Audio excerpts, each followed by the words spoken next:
어제 요한일서 1장에서 요한 사도는 예수님이 생명의 빛이기 때문에 참빛 대신 예수님을 모시게 되면 우리의 죄가 다 드러나게 되고, 그래서 우리가 우리 죄를 자백하면 그는 미쁘시고 의로우사 우리 죄를 사하시며 우리를 모든 불의에서 깨끗하게 하실 것이라고 말씀하셨습니다.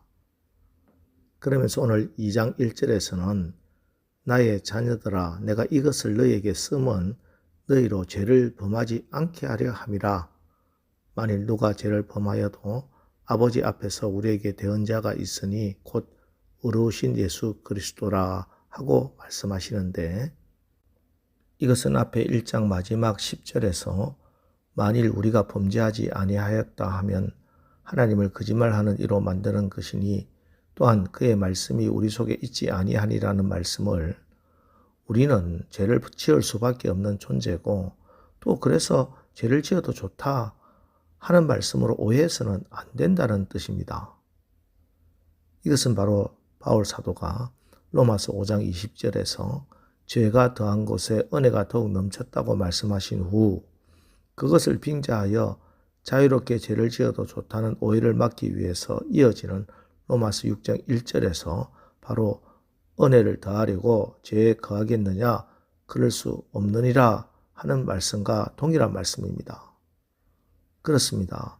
우리 인간의 힘으로 내 능력으로 죄를 이기고 빛된 삶을 사는 것이 아닙니다.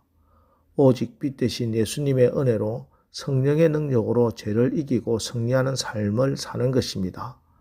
그러니 포기하지 말고 예수님을 의지하여 죄와 싸워 이기라는 말씀입니다.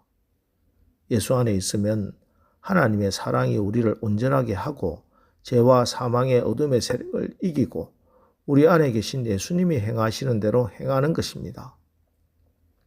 이것이 바로 바울이 말씀하는 이제는 내가 사는 것이 아니요 오직 내 안에 그리스도께서 사시는 것, 믿음 안에서 사는 것입니다. 그리고 여기서 우리가 오늘 새벽에 주의 깊게 보아야 할 말씀이 5절 말씀입니다.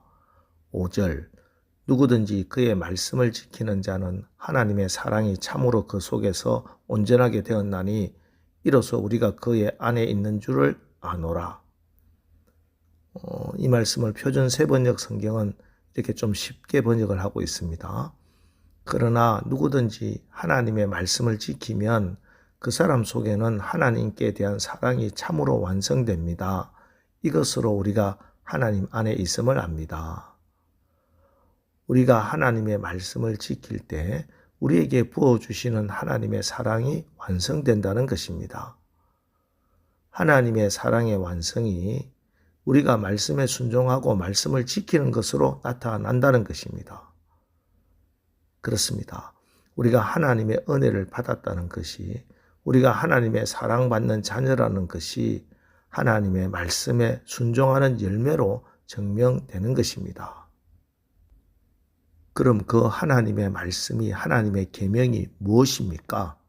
7절, 8절, 사랑하는 자들아 내가 새 계명을 너희에게 쓰는 것이 아니라 너희가 처음부터 가진 옛 계명이니 이 옛 계명은 너희가 들은 바 말씀이거니와 다시 내가 너희에게 새 계명을 쓰노니 그에게와 너희에게도 참된 것이라.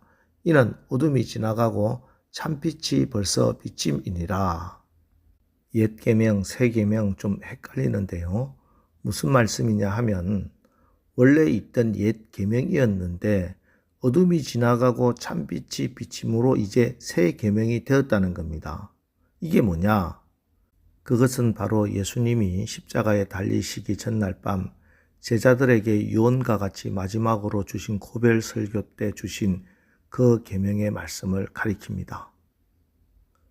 이제 몇 시간 후면 주님은 십자가를 지고 죽으실 것인데 이것은 제자들에게 최고의 위기가 될 것입니다. 가룟 유다가 유대 종교 지도자들에게 돈을 받고 예수님을 팔아넘기는 파렴치한 짓을 할 겁니다.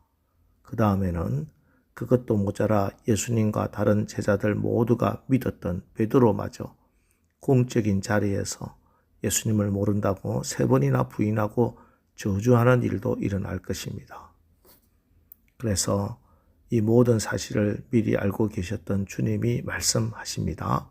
요한복음 13장 34절 35절 새 계명을 너희에게 주노니 서로 사랑하라. 내가 너희를 사랑한 것 같이 너희도 서로 사랑하라. 너희가 서로 사랑하면 이로써 모든 사람이 너희가 내 제자인 줄 알리라. 즉 바로 오늘 밤이면 제자들에게 최고의 위기가 닥칠 것인데 이 최대의 위기 상황에서 제자들에게 가장 필요한 것이 무엇인가? 무엇이 이 위기를 극복하고 고통을 넘어설 수 있는 최고의 힘이 될 수 있는가? 그것은 바로 서로 사랑하는 것입니다. 그런데 사실 서로 사랑하라고 하는 것은 구약에도 있는 옛 계명입니다. 그럼에도 불구하고 새 계명이 되는 것은 오늘 말씀을 보니 이 사랑은 내가 어둠 속에 있으면서 내 힘으로 하던 사랑이 아니요 은혜 받아야만 할 수 있는 사랑이기 때문입니다. 성령께서 부어주시는 사랑을 하는 것이기 때문에 새 계명이라고 하는 것입니다. 그래서 이 사랑은 예수님 밖에 있는 사람은 알 수도 없고 할 수도 없는 사랑입니다. 그래서 14절 아이들아 내가 너희에게 쓴 것은 너희가 아버지를 알았으며 아비들아 내가 너희에게 쓴 것은 너희가 태초부터 계신 이를 알았으며 청년들아 내가 너희에게 쓴 것은 너희가 강하고 하나님의 말씀이 너희 안에 거하시며 너희가 흉악한 자를 이겼음이라 하고 말씀하는 것입니다. 때문에 이 계명은 지켜야지 사랑해야지 하고 이를 악문다고 되는 것이 아닙니다. 은혜를 받아야 합니다. 빛 대신 주님께 더 가까이 나가야 합니다. 예수님을 더욱더 사랑해야 합니다. 그래서 지난 2000년 동안 주님의 참된 제자들은 이 계명을 받아서 지켰고 지금도 이 새 계명을 받아 지킴으로 제자의 길을 걷고 있습니다. 여러분, 가정을 다시 세우는 힘이 사랑에 있습니다. 교회를 치유하고 부흥시키는 힘은 사랑하는 것입니다. 이 병든 시대를 치료하는 명약은 예수님께서 우리를 사랑했듯이 서로 사랑하는 것입니다. 여러분 모두의 삶에서 사랑이 회복되기를 축복합니다. 여러분 가정에 사랑이 회복되어 행복한 가정으로 세워지기를 축복합니다. 우리 교회에 사랑이 넘쳐 교회 부흥의 역사가 일어나기를 축복합니다. 이 시대, 이 나라, 이 땅에 사랑이 회복되어 병든 사회가 치유되고 회복되는 은혜가 임하기를 축원합니다. 여러분, 우리 인생의 목적은 풍성한 나뭇잎이나 화려한 꽃을 자랑하는 데 있지 않습니다. 열매를 맺고 열매를 내놓아야 합니다. 성령의 은사 중에 더욱더 큰 은사가 사랑의 은사고 성령의 열매 중에 첫 번째가 사랑입니다. 서로 사랑합시다. 그래야만 열매가 있습니다. 그래야만 우리가 예수님의 제자라 할 수 있습니다. 그러기 위해서 여러분 오늘도 주님의 사랑을 많이 받으시기를 축복합니다. 사랑을 받은 자가 사랑할 수 있습니다. 왜냐하면 이 사랑은 내가 내 힘으로 사랑하는 것이 아니기 때문입니다.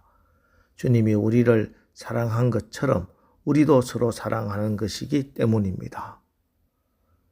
저는 여러분이 예수님의 사랑을 가장 많이 받았으면 좋겠습니다. 정말 그런 복된 여러분 되기를 축복합니다. 그리고 저도 하나님의 사랑을 가장 많이 받는 목사가 되기를 소원합니다. 그래서 우리 교회와 여러분 가정에 서로 사랑함이 풍성해서 사랑의 은사, 사랑의 열매를 풍성하게 맺게 되기를 주님의 이름으로 축원합니다. 기도하겠습니다. 하나님, 우리가 말씀과 기도로 거룩해지며 하나님의 말씀을 지켜 우리 안에서 하나님의 사랑이 완성되는 역사가 일어나게 하옵소서. 주님, 지금 세상은 메말라가고 있고 모든 관계들은 삭막해지고 있습니다. 이 마지막 때에 우리 가정에 우리 교회에 주님의 크신 사랑의 능력이 절실합니다. 우리가 아버지를 알고 하나님 말씀이 우리 안에 거하오니 우리의 마음과 가정과 교회와 사회에 주님이 왕으로 다스려 주옵소서. 생명의 빛으로 인도하여 주옵소서. 그리하여 오늘 하루도 하나님의 뜻을 행함으로 우리 가운데 사랑이 풍성한 하나님 나라 임하게 하옵소서. 예수님의 이름으로 기도합니다. 아멘. 자, 이제 오늘 말씀을 붙들고 주여 오늘 하루도 우리 교회와 가정 안에 서로 사랑함이 풍성하여 사랑의 은사, 사랑의 열매를 풍성히 맺게 하옵소서. 우리 합심해서 기도하고 나가겠습니다. 우리 기도하겠습니다.